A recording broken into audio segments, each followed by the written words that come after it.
Now here again all possible operations on the signals and variables are represented in terms of some assignment. So we'll just see what that assignment implies over here. So data flow is higher level of abstraction as compared to your previous case, that is gate level of abstraction, and the switch or gate circuit level of abstraction. And we'll just check out what are the assignments you are speaking of when we are considering the operations that will be performed on the signals and the variables. Now we can implement almost all the logic and algebraic operations when we go ahead with the data flow level of abstraction. Now here, what happens is whenever we are passing the signals get assigned some value, and that happens when some operation is performed on those signals and stored in that signal itself. So here, what happens is due to the manipulation, there will be some assignments that will be done to the signals which are being passed through. Now, another one important feature to look forward in Verilog is these assignments are basically concurrent in nature. So, what is basically meant by concurrent? When you're speaking of C programming, C programming is sequential in nature. It is sequential in nature. For example, if I have a statement 1, statement 2, statement 3, and so on. So what happens is, and if I have multiple assignments over here, the assignments will be happening one at a time. Assignments will be happening one at a time, and execution will be happening one after the other. That is in a sequential form. But when we speak about concurrent nature, right, in this one, what happens is, if I have some 3-4 assignments, for example, in Verilog, if I have some 3-4 assignments in Verilog, say something like A is equal to B is equal to C, something in this form. What happens is within the module, so whatever statement is present, all are executed in concurrent in nature. That is, all are executed parallelly. Because of this, what happens is you have notion of time wherein you try to reduce a few of the things, and you try to build the representation in a much better way. So concurrency is nothing but parallel execution form which is present over there. In C programming, it is sequential one after the other, whereas in say Verilog, the assignments happen in concurrent form. So all of those things are taken care in this aspect. So assignments happen in concurrent, that is parallelly. So at one time. So if I represent it in a timing diagram, right? If you have seen the timing diagram, so what happens is all the assignment operations, say they start at time, say for example in our case, time at 0 second. All of them start at 0 second, and assignments happen at those levels. But again, some other cases might be considered. What happens if one is dependent on the other? So those all again design constraints will be put forth, and we'll be looking forward to see how those things are taken care. So assignments are concurrent in nature. That is what we specify. So this is another difference between HDL and say the other programming languages like C program. So C program in assignments are sequential in nature, only one after the other, whereas in Verilog HDL, it is concurrent in nature. So this is one important thing to remember in Verilog or HDL. Now here what happens is when you are specifying the design descriptions, it turns out to be very compact in nature as compared to the previous level of abstraction. So you can see that from switch level to gate level, when you came, what was the representation? There you use the MOS switches, and in the next gate level, you use the switches, or you use the basic gates. So basic gates incorporate nothing but they incorporate again switches within themselves. Now, when you go for higher level, right, that is the data flow level, what you're doing is you're not bothering about those things. You are directly trying to implement what is required. So let us see how it appears. So here you can see some logic is represented. E is assigned with A and B plus, or that is OR operation. C and D, its inversion.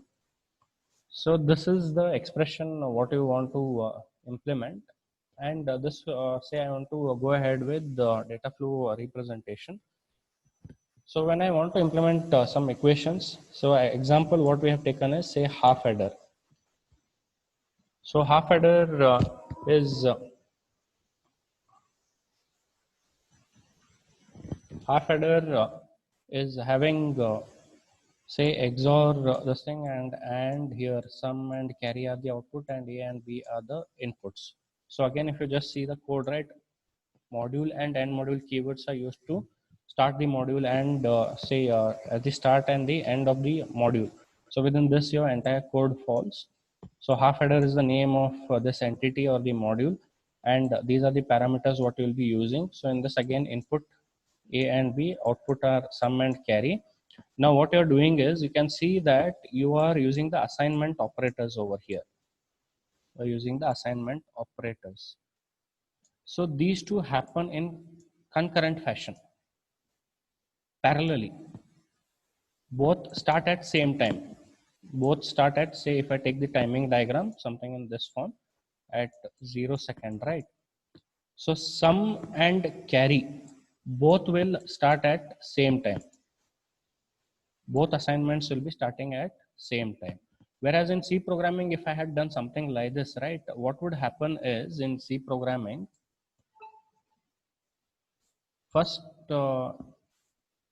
say if you're implementing sum equal to, so first this instruction gets executed. So some time will be over.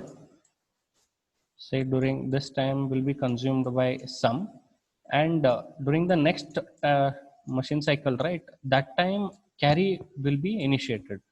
Say from here to here sum, and from here to here the carry, because say see that carry is the next statement, for example. So that would happen in this case. So here assignment would happen concurrently, that is parallelly. So that is A XOR B, and A and B will be executed at same time, and then they'll be assigned, the value will be assigned to sum and carry respectively. So that is concurrency, that is parallel execution, parallel execution. So here you can see how it is happening as compared to the previous. You are not writing any XOR and or any PMOS, NMOS, nothing you are writing. What you're doing is you are writing sum is equal to A, this is the XOR operator, A XOR B, and carry is equal to A, this is logical AND operator, B. So directly you are specifying it in this form. That is, you are using the expression kind of thing. So here it is A XOR B, or how we write it is A XOR B. So directly you are using this representation. So this is data flow level of abstraction. This is data flow level of abstraction.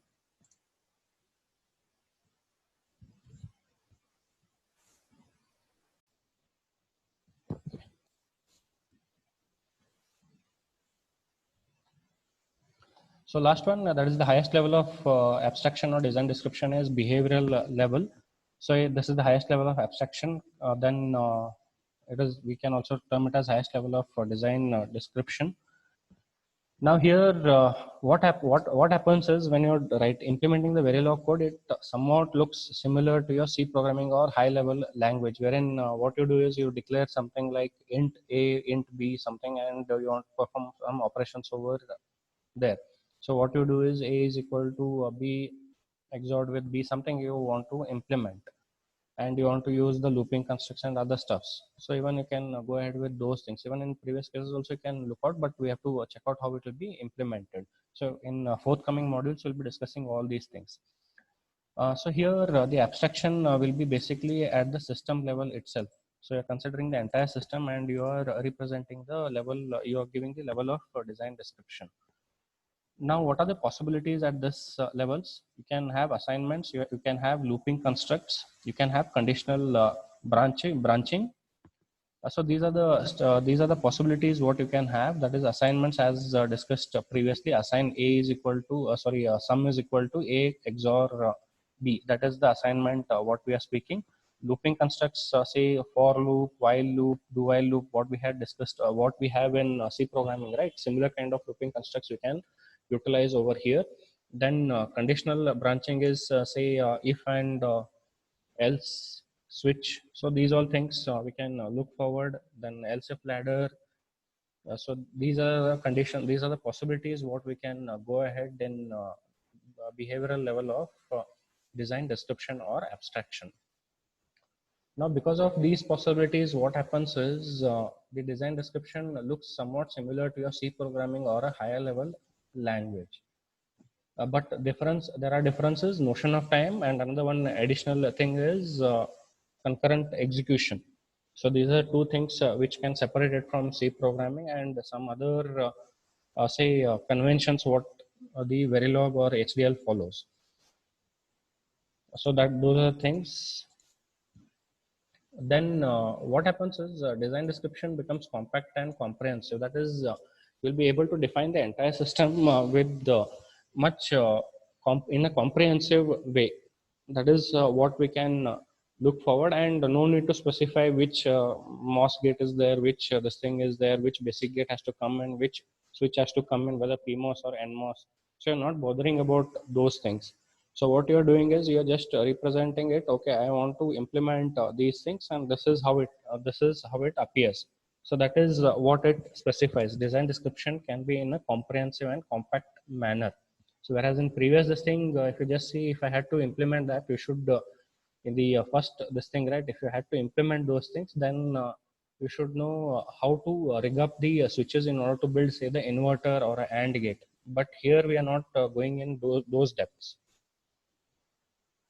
Now, in because the design description is compact and comprehensive, what happens is the development process turns out to be much faster, and we can have much efficient description, which efficient way of developing the entire system.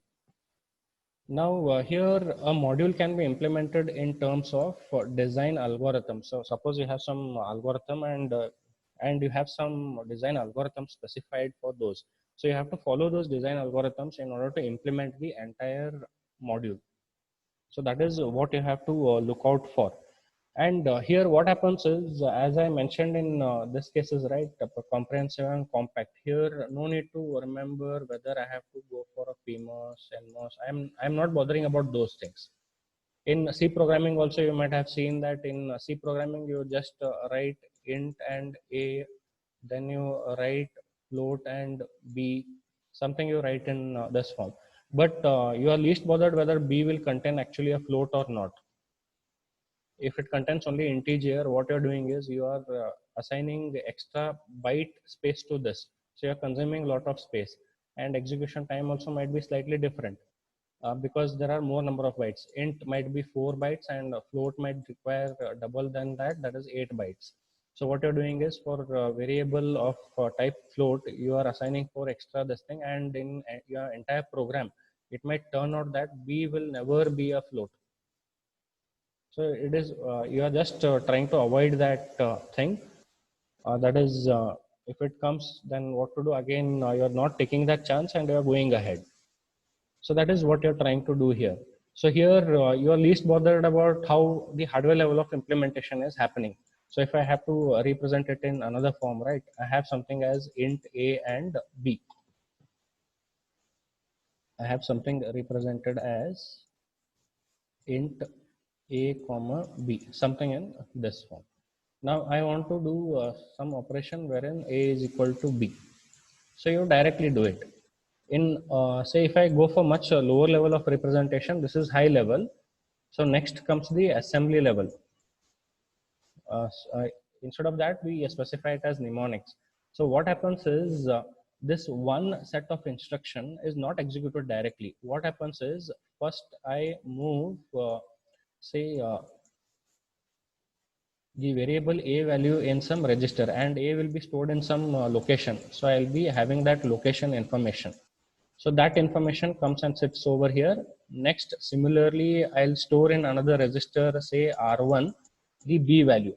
B value is stored in some other location, which is for B. After that, what happens is you directly write move, say move R1. So what this does is, say if A is the accumulator, what this does is R1's value will go and sit in the accumulator. So these are the set of instructions which are performed. Now, in order to perform these instructions, you should have some hardware implementations in order to go ahead. Say you have the bus structure and the other this thing, you have ALU. So in order to perform all these things, you'll be having some hardware related to this. If I have to transfer this information over here, again some hardware information will be related. So what you're doing is when you're building this C program, high level language, you are least bothered about these things, how it is done in your hardware, how it is done in your mnemonics. You are least bothered. What is important for you? Your important is B value should go to A. So you're not taking care of how the hardware implementation is present. So designer need not have any knowledge of hardware implementation. So that is what it implies. So C programming, do you require hardware knowledge? No. In Verilog also it is not required, but what are the logical aspects related? So those all things are important. That is what is required. Okay.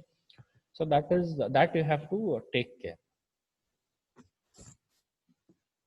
So now it looks somewhat in this form. So let us see here.